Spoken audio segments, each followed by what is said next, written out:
This is the Emergency Medical Minute, sponsored by Mile High Ambulance.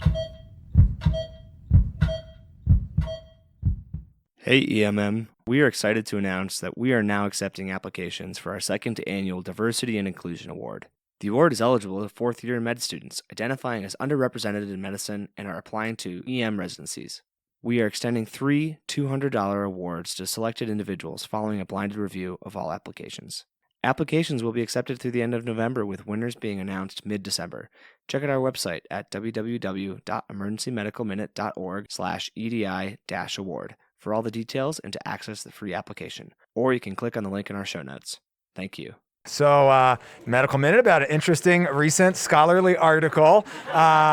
So over the last couple of years, there's been kind of this debate that's been going on about how much oxygen is too much, how much oxygen is not enough. They've been looking at oxygen targets in all sorts of patients, post-cardiac arrest, MI, stroke, trying to figure out, too much oxygen is sometimes harmful. Obviously, too little oxygen, hypoxia is bad.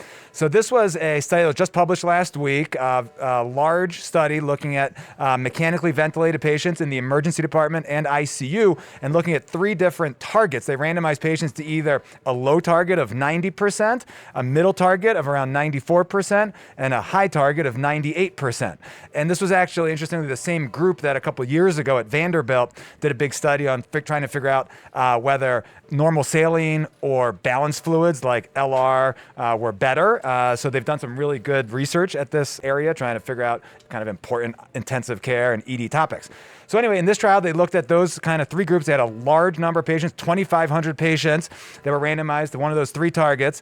And the first thing they looked at was the number of ventilator-free days by 28 days in the hospital. So like how much were you able to get off the ventilator and do well in the hospital. And their secondary or another outcome was mortality at 28 days. And they found that between those 3 groups, the 3 different oxygen targets, there was no difference at any of those. So it didn't really matter if you had a low oxygen target or if you had a high oxygen target.